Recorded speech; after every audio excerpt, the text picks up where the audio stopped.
अध्याय 11 विश्वरूप दर्शन योग। इस अध्याय में भगवान श्री कृष्ण अर्जुन को अपना विराट रूप दिखाते हैं जो समस्त सृष्टि, काल, देवता, ब्रह्मांड और समस्त चराचर जगत को एक साथ समेटे हुए है। ये दर्शन न केवल चकित कर देने वाला है बल्कि एक अद्वितीय आध्यात्मिक अनुभूति है।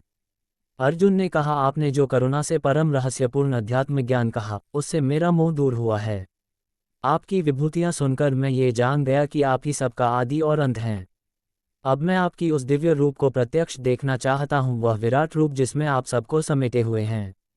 यदि आप मुझ पर कृपा करना चाहें तो मुझे वह विश्वरूप दिखाए। भगवान श्री कृष्ण का उत्तर। भगवान ने कहा, हे अर्जुन, देखो मेरे असंख्य रूपों को, एक में ही अनेक रूपों को, जिनमें देवता, ऋषि, अद्भुत शक्तियां सब समाहित हैं। तुम मेरी इस दिव्य शक्ति को देख नहीं सकते सामान्य आंखों से, इसलिए मैं तुम्हें दिव्य दृष्टि प्रदान करता हूँ। अब तुम मेरा विराट रूप देखो। फिर भगवान अपना का विराट रूप दिखाते हैं। अर्जुन ने भगवान का विराट रूप देखा तो असंख्य मुखों, नेत्रों, दिव्य भूषणों, आयुधों, अनेक रंगों वाले वस्त्रों, दिव्य सुगंधों से युक्त भगवान का रूप, जो अग्नि के समान तेजस्वी, आकाश जितना व्यापक और सब ओर फैला हुआ था। उसमें अनेक देवता, महर्षि, नाग, ब्रह्मा, कमलासीन, शिव, इंद्र, यम, वरुण, वायु, अग्नि आदि सभी स्थित थे। सभी दिशाएं उस एक विराट रूप से भर गई थीं।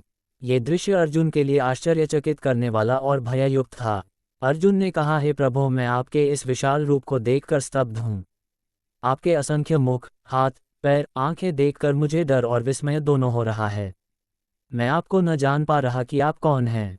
कृपया मुझे बताइए आप कौन हैं और यह सब क्या है। भगवान ने कहा, हे अर्जुन, मैं काल हूँ संहारक। मैं इस समय समस्त लोगों का नाश करने आया हूँ। तुम युद्ध करो या न करो, ये योद्धा मारे ही जाएंगे। इसलिए उठो, यश अर्जित करो, शत्रुओं को पराजित कर राज्य प्राप्त करो। मैं पहले ही उन्हें मार चुका हूं, तुम केवल निमित्त मात्र बनो। अर्जुन की विनय और स्तुति की तथा अर्जुन ने कांपते हुए हाथ जोड़कर कहा, हे विश्वरूप प्रभु, आप देवाधिदेव हैं। आप ही आदि, मध्य और अंत हैं। मैं आपको सब ओर देख रहा हूं, कोई सीमा नहीं है आपकी। आप ब्रह्मा से पहले के हैं, सबके मूल कारण हैं। आप ही शरण हैं। आपकी भुजाएं विशाल हैं, मुख अग्नि सदृश हैं, आपकी ज्वाला प्रलयकारी है। मैं आपसे डर रहा हूँ। कृपा कर आप अपने पूर्व रूप में लौट आइए, मुझे फिर से वह प्रिय रूप दिखाइए जिसमें आप शंख, चक्र, गदा, पद्म धारण करते हैं।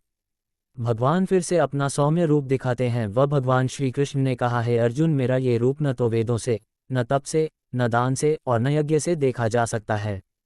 ये केवल अनन्य भक्ति से ही देखा जा सकता है।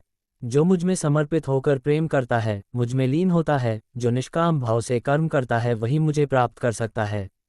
अध्याय 11 समाप्त हुआ। अगले अध्याय में भगवान श्री कृष्ण बताएंगे कि भक्ति मार्ग ही परम मार्ग है, सरल, सुलभ और फलदायक है। अध्याय 12 भक्ति योग। यह अध्याय भक्ति के मार्ग की महिमा बताता है। अर्जुन पूछते हैं कि भगवान को जानने का श्रेष्ठ उपाय क्या है, निराकार ध्यान या साकार भक्ति। भगवान श्री कृष्ण स्पष्ट करते हैं कि अनन्य भक्ति सबसे सरल, सुलभ और परम फलदायक मार्ग है। अर्जुन ने पूछा, हे कृष्ण, जो भक्त आपकी साकार रूप में भक्ति करते हैं और जो निराकार ब्रह्म का ध्यान करते हैं, इन दोनों में श्रेष्ठ कौन है। भगवान ने कहा, जो भक्त सच्चे मन से मेरी उपासना करते हैं, मुझ में मन लगाते हैं, मुझ में ही स्थिर रहते हैं, वे मुझको परम प्रिय हैं। परंतु जो निराकार, अचिंत्य, अव्यक्त, सर्वत्र व्याप्त, अचल और अकल्पनीय ब्रह्म में ध्यान लगाते हैं, वे भी सिद्ध होते हैं, किंतु वह मार्ग कठिन है। निराकार का ध्यान करके मुझे पाना बहुत कठिन होता है, क्योंकि मनुष्य का शरीर सीमित है। परंतु जो मुझ में अपना समर्पण करते हैं, कर्म मुझे अर्पित करते हैं, मेरे प्रति श्रद्धा रखते हैं, मैं उन्हें संसार सागर से पार कर देता हूँ। इसलिए हे अर्जुन, तुम अपना मन मुझ में लगाओ, बुद्धि मुझ में दो। तुम सदा मुझ में रहोगे, इसमें कोई संशय नहीं। यदि यह न कर सको तो अभ्यास से मुझ में मन लगाओ। यदि अभ्यास भी कठिन हो तो मेरे लिए कर्म करो, इससे भी सिद्धि मिलेगी। यदि यह भी न कर सको तो फल की आसक्ति त्याग कर निष्काम भाव से कर्म करो, ये भी श्रेष्ठ है। अब मैं उन भक्तों के गुण बताता हूँ जो मुझे परम प्रिय होते हैं, जो किसी से द्वेष नहीं करते, सबके मित्र हैं, करुणामय हैं, अहंकार रहित, सहनशील, संतुष्ट, आत्मसंयमी, निश्चल बुद्धि वाले, जो मुझ में स्थिर हैं, मेरी भक्ति करते हैं, वे मुझे प्रिय हैं। जो न किसी को उद्वेग देते हैं, न स्वयं उद्विग्न होते हैं, जो सुख दुख, मान अपमान, शीत गर्म सब में सम हैं, वे मुझे प्रिय हैं। जो निराशा आशा से रहित, शुद्ध, दक्ष, निश्चिंत, निष्कामी हैं, जो मेरी भक्ति करते हैं, वे मुझे प्रिय हैं। जो न प्रसन्नता में उछलते हैं न दुख में टूटते हैं, जो त्यागी हैं, श्रद्धावान हैं, वे मेरे परम भक्त हैं और मुझे परम प्रिय हैं। अध्याय 12 समाप्त हुआ। अगले अध्याय 13 में क्षेत्रज्ञ विवेक योग में भगवान अर्जुन को शरीर और आत्मा के बीच का गूढ़ भेद समझाते हैं। यह अध्याय आत्मा की गहराई को उजागर करता है।